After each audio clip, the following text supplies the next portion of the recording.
Alright, today's project is trying to keep the turkeys from leaving the yard. Seems like it's a never-ending battle of me trying to keep poultry from exploring every place except for their space. Right, guys? They're like, yes. They come down here and they jump over the fence because there was no netting and would meet me at the front door in the morning for their breakfast. As cute as that is, it's dangerous. I live on a corner, so there are two roads that line my property, and unfortunately, it puts them at double risk of getting hit by a car. Not only that, they've gotten really protective of the yard and like to jump the fence to chase stray dogs and people walking down the road. I have a lot of money invested in my turkeys. I love my turkeys. They're like my kids. They bring me more joy than I would have ever thought. So my job is to protect.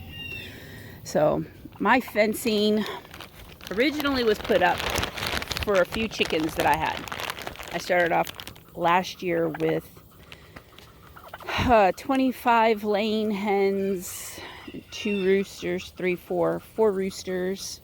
I had like a total of, when I first originally started last spring, I believe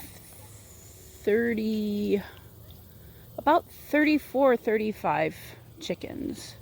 Had a hawk issue in the winter that took out my bantams. You can sit and listen to me. That took out some of my bantams. So I was down to 25 laying hens and 4 roosters come this spring, prior to me purchasing more poultry. This year I bought turkeys, ducks, geese, and a lot more chickens. I'm up to about 140 to 150 poultry. My fence that I put up originally was to keep the chickens in, and thoughts of maybe getting other animals in the future. So I did cattle panel because it's me hanging the fencing and me trying to stretch fencing and to dig out wood posts to do something like a no-climb fencing or a filled fencing wasn't in my wheelhouse of wants to do, because I have clay dirt and digging wood post holes would have been a nightmare. 2, physically, me trying to do that by myself without all of the equipment would have cost me a small fortune for the equipment, and the amount of time and labor it would have taken me, it wouldn't have happened. So I did the cattle panel. At the time, they were $25 a piece. They're 16 feet long and they are 4 feet tall. I bought 8-foot T-posts thinking that I would double stack the cattle panel, and then decided not to do that after finding out cattle panel are not necessarily super easy to handle by myself, let alone trying to lift 16-foot panels into the air and attach them. But I left the 8-foot pole T-posts that I have, you see that, thinking that maybe I could put rabbit fencing or something like that. Well, lo and behold, my chickens free-ranged my originals, and they can fit through these squares. These squares are like 5 inches by 4 inches, or maybe 4 inches by 4 inches. At the bottom, they are 2 inches by 4 inches, and the chickens just went right through. So I bought some of this netting and hung it around the front section of the property where the chickens were getting out. And then the chickens showed me how stupid I was by lifting the netting at the bottom and continuing to climb out. So then I went with rabbit fencing, which you can see. This is rabbit fencing. It's real narrow at the bottom. It gets a little bit wider at the top, 2x2 squares. Well, that worked great, keeping the chickens in. And then the chickens figured they could fly. So then they started flying and roosting on top of the fence and jumping out. So that didn't work. So then I was like, okay. Well, now the turkeys are jumping on the fence. So now I am back to putting netting, because where I had the netting in the front part of the property, they weren't jumping out over there anymore once I hung it. So it's been a slow progress of getting it hung due to heat and some other circumstances. Time. Look at them. I love my boys. They just want to be near their mama. So what I am hanging is a Deer X protective netting for gardening and landscaping. It's 7 feet tall and 100 feet long. It's 3/4 inch mesh. I am not sponsored by this company in any way, shape, or form. I got this at Tractor Supply. They also sell it on a roll where the netting's a tad bit thicker, but not by much. It rips just as easy as this stuff can. It comes on a roll, which makes it really easy to roll out, but it's like an additional $30 for the same amount. This package cost $24 at Tractor Supply, at least at the time of recording this. So what I am doing to hang it, come down here, is I purchased these garden stakes, and I believe they're 10 feet tall garden stakes used for tomatoes. They're metal, but they're hollow. They do break. I accidentally broke one. So I don't drive them into the ground. Like I said, I've got clay soil. I tried driving one into the ground. I broke the pole.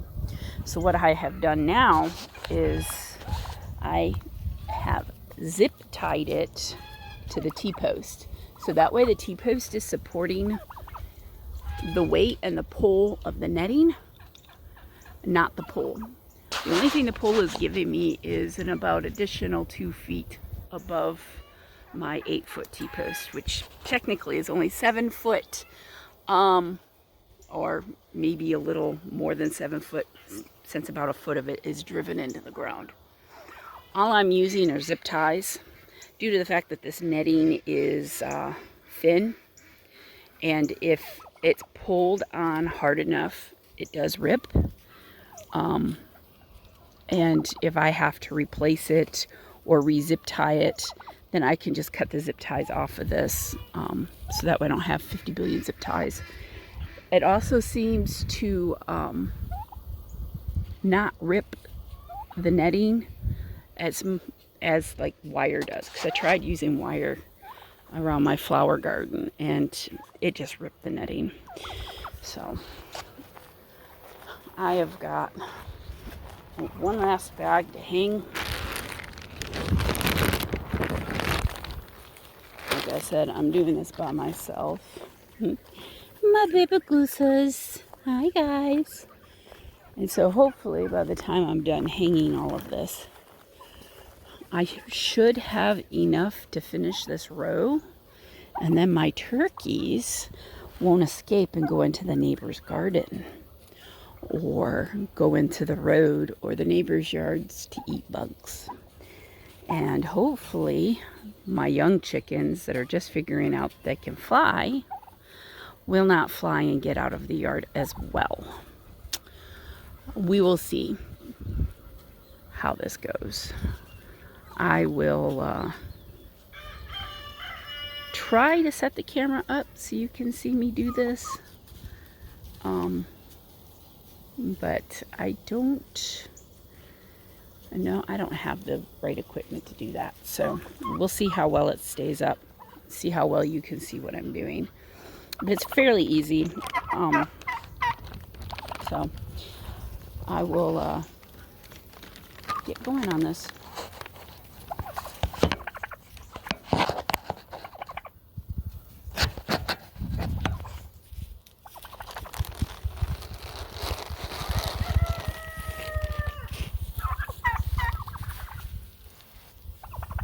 That's the 7 feet. And then basically unwind.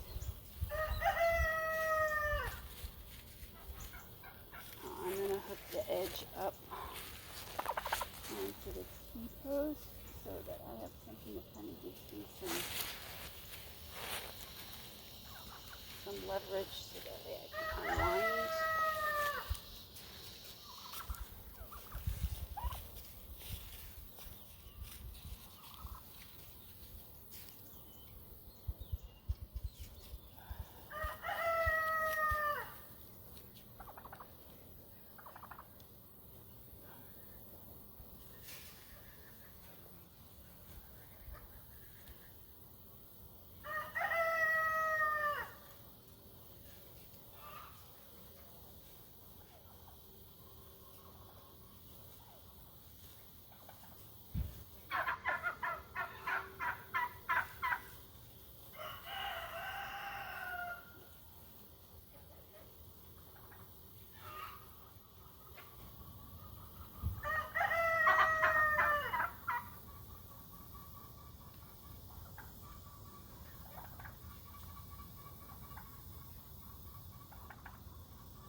All right, I don't know how well the camera showed what I did, but took the end, and all I did was I caught the T-post at the top, so that way I'd have something to hold on to the net temporarily while I started unrolling.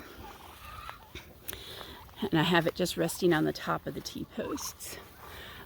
Since my last piece stopped here in the middle of the fence, my first zip tie is going to be onto this T-post just because I want to be attached to a post and not attached to just the netting, since the netting is kind of flimsy.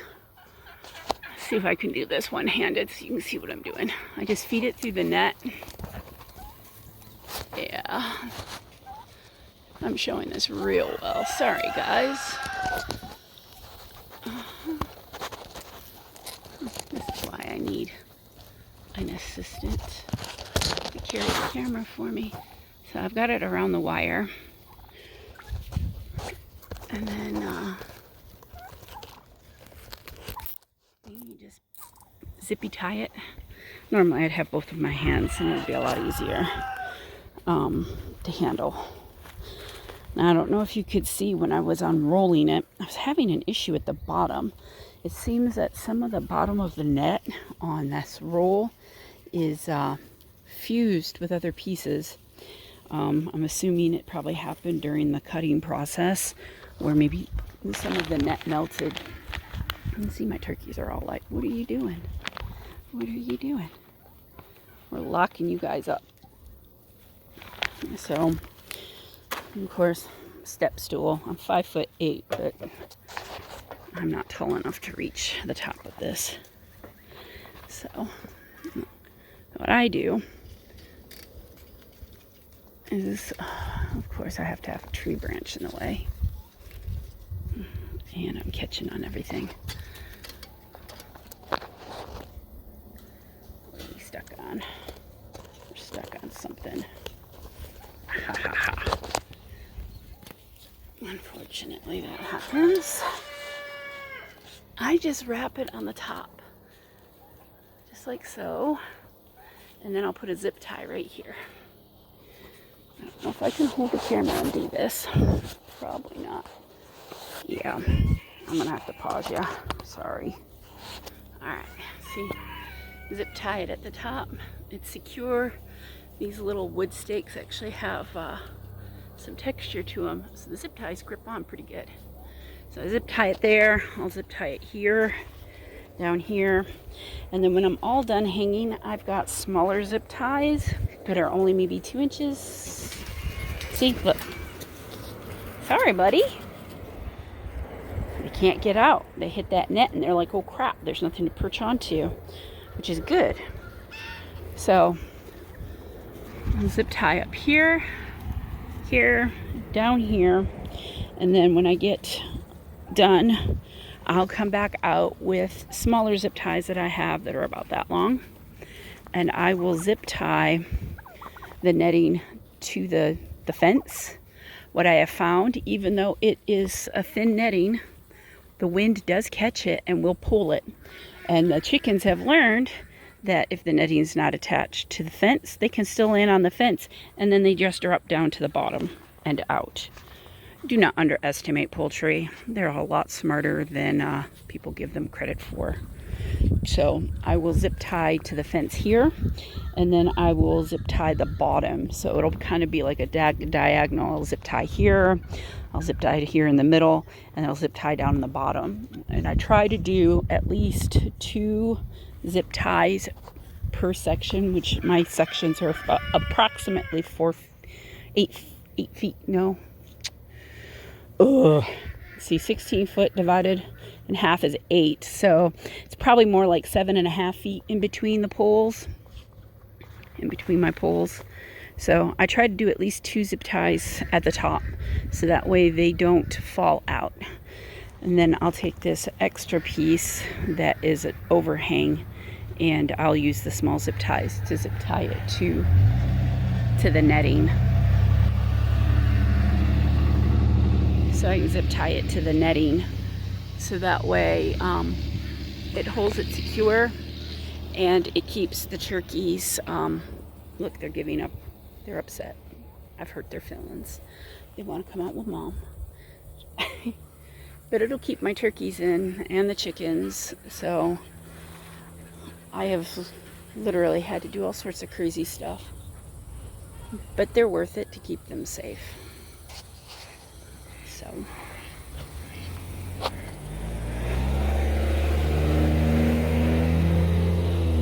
all right, well, this is my how-to video of all the things you can do to keep poultry into your yard so they don't escape.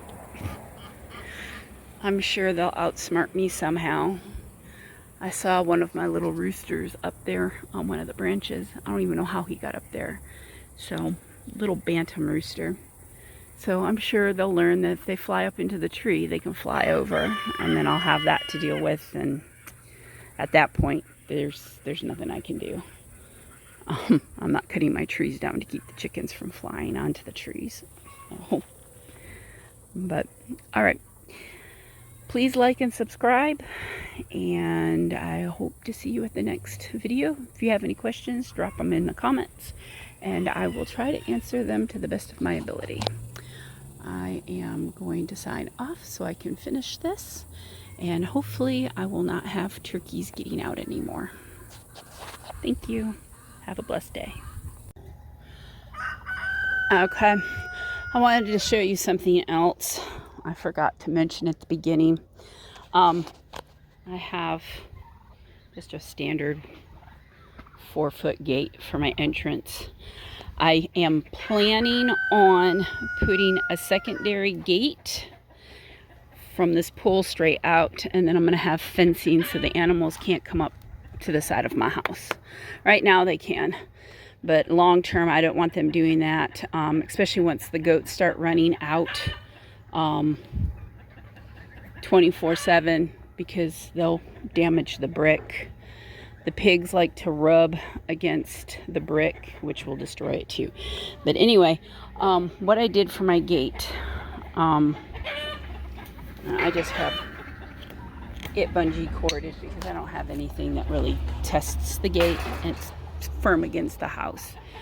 But to hang this netting that I have, I attached one of those garden posts right to my gate. That way I could run netting, and I did it on the outside of the outside of the fence, so that way when it opens, the net pushes against the pole. It doesn't make it loose and gap and cause a chance for anybody to get tangled in it when the gate's open. So, but that is how I attached it to the gate, and I don't have anybody escaping from the front, and now the back is completed. I shouldn't have anybody escaping from the back anymore. So we'll see how successful this is, and if it's not, then I'm gonna have to get even more creative, because I mean, come on now, 10 foot tall, well, I'd say maybe 8 feet tall netting, yeah, and if that doesn't keep the birds in, I don't know what else will, other than to keep them enclosed, which I refuse to do. I want them to free range, and normally if we weren't in a drought with triple digits for the last 3 months, this normally is 100% all grass, but as you can see, it's become a dirt lot because of the drought and from the severe heat. So in the spring, hopefully we will have a wet spring instead of a dry spring, and I will have grass again.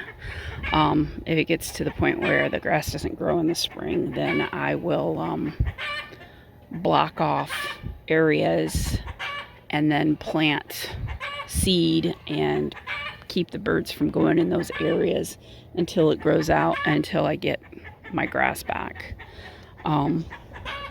The back part of the yard where they spend a lot of time in the back corner still has grass. I water that constantly, but they do spend most of their day up here in the front corner because it's close to the front of the house. It's where I'm at, and they know that. So, all right, signing off again. Thanks. Bye.